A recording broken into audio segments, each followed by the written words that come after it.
Olá, minha gente, tudo bem com vocês? Espero que todo mundo esteja bem. Vamos continuar então o nosso estudo, apresentando agora, compartilhar com vocês aqui as questões da matemática financeira, que é muito importante porque quando a gente vai fazer a análise de orçamento de capital, vai precisar medir a avaliação econômica do projeto ou daquele investimento. E aí, com a matemática financeira, com essa revisão que a gente vai fazer, nós vamos entender melhor, né, de que forma essa matemática financeira é aplicada na avaliação do projeto. Tá certo? Importante lembrar, antes da gente falar propriamente da matemática financeira, né, que ao longo do tempo, né, na atividade econômica, a dinâmica é muito grande. Então, as decisões, né, tanto do consumidor quanto da empresa, sobre o uso do recurso, ela pode mudar, né, pode oscilar muito.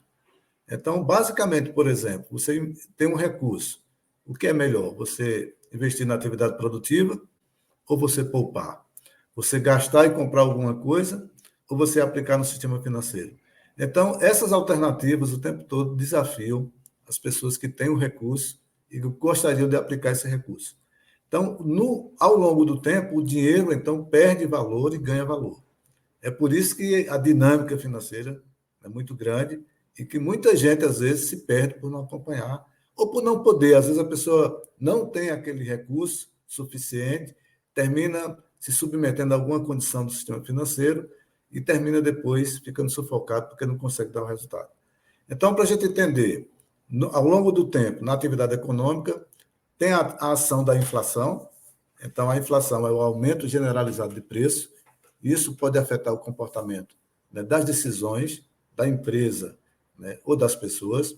Tem também o impacto da capacidade de pagamento futuro. Então, se tem uma crise econômica, então, de repente, a gente soma essa crise com o processo inflacionário, então fica dado a dificuldade do recurso ser obtido, a dificuldade do recurso ser pago, e isso tem implicações, né, no valor, né, do bem ou no valor da dívida. Então, isso tem uma dinâmica que todo o tempo pode ser modificada, a qualquer momento pode ser modificada. A possibilidade de uso do recurso. Né, quando eu vou decidir, né, sobre investimento, eu tenho que medir economicamente qual é o custo de oportunidade desse recurso que eu estou aplicando. Então, isso pode afetar também a questão do valor do dinheiro.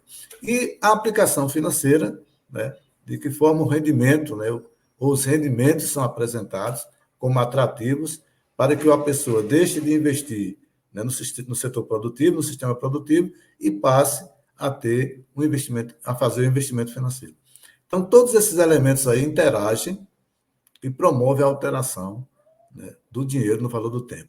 Então, nós precisamos da matemática financeira, ora para capitalizar esse recurso, né, promovendo a sua valorização, ora para atualizar o valor desse recurso, né, já que ele estava sendo projetado, né, com a taxa de juros e com o valor maior. Se eu vou adiantar o recurso, se eu vou pagar o recurso antecipadamente, então eu tenho que ter um fator de atualização para que eu possa, né, quebrar o impacto dos juros que foram gerados na atividade financeira que foi realizada.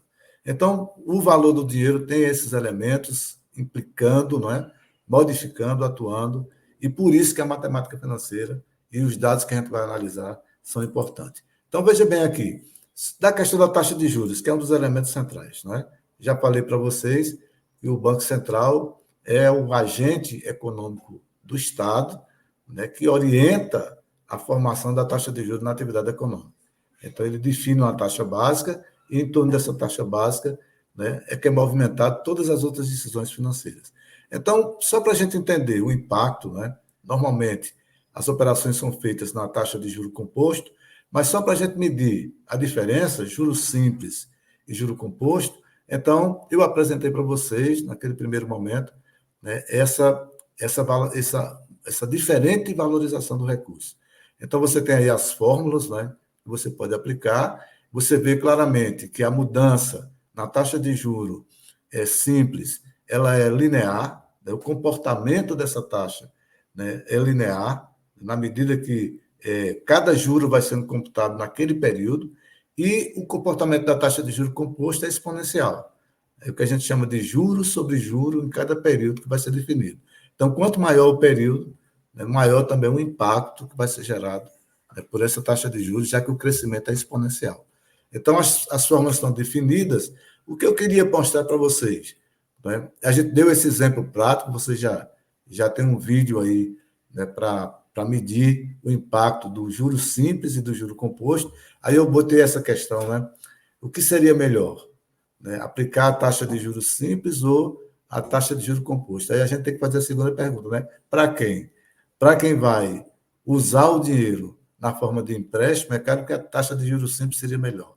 Para quem vai colocar o dinheiro, né, dar o dinheiro, né, para que a pessoa possa realizar aquele investimento, então ele espera uma taxa de retorno desse dinheiro maior, a taxa de juros composto é mais atrativa, é ela que prevalece, afinal das contas, no sistema financeiro.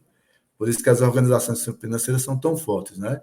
Porque elas se capitalizam também muito rapidamente pelo retorno que tem, né, do produto que oferecem no mercado.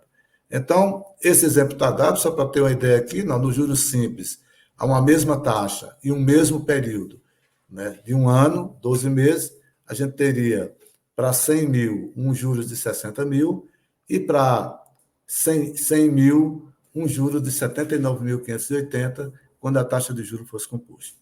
Então, só para a gente medir, né, a diferença de impacto entre uma taxa e outra. Um elemento importante é a demonstração de como cada variável, né, é encontrada nesse cálculo. Então, eu estou apresentando para vocês aqui, ó, a gente parte dessa fórmula original, né? Aqui, o valor futuro é igual ao valor presente, 1 mais i elevado a n.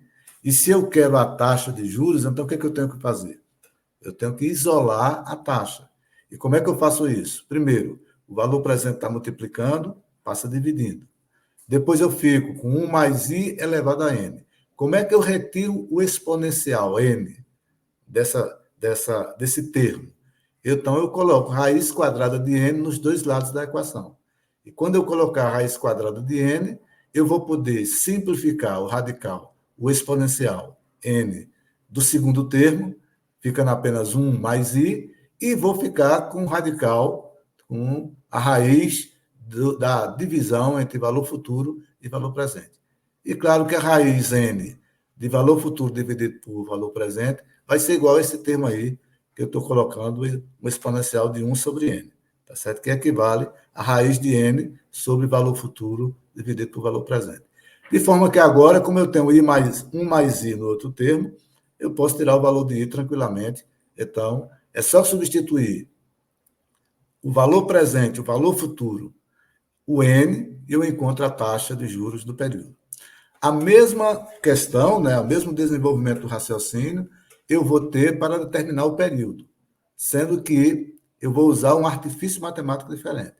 Eu vou ficar do mesmo jeito, valor futuro dividido por valor presente, aqui nesse termo de laranja, né, nesse lado laranja, do lado direito, eu vou ter valor futuro, valor presente, 1 mais i elevado a n, do mesmo jeito, só que valor presente passa dividindo, então vai ficar a relação valor futuro, valor presente, do mesmo jeito. Só que para eliminar o n, eu não vou usar a raiz dos dois lados, né? Para eliminar esse n, que eu quero agora é o n, eu vou usar o logaritmo num lado do termo e no outro lado do termo.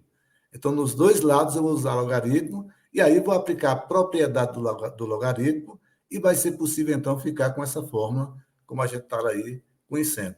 O n vai ser igual ao log do valor futuro, né, dividido pelo valor presente, dividido pelo log de 1 mais a taxa de juros. Então, a gente faz resolve o que está entre parênteses, tira o logaritmo, e depois a gente divide o log de 1, né, VF dividido por VP, por log de 1 mais I. Tá certo? Então, é assim que a gente constrói, né? Vocês vendo com calma aí, vocês vão saber diferenciar. E também, por causa disso, a gente tem aqui todas as fórmulas já, né, apresentadas para vocês. Você já estava conhecendo isso, né? Já tinha mostrado, mas mais uma vez vai ficar aí.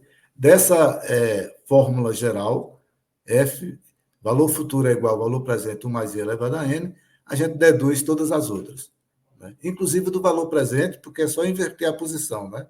O valor presente vai ser o valor futuro dividido pelo termo de capitalização ou de atualização, que é 1 mais I elevado a N.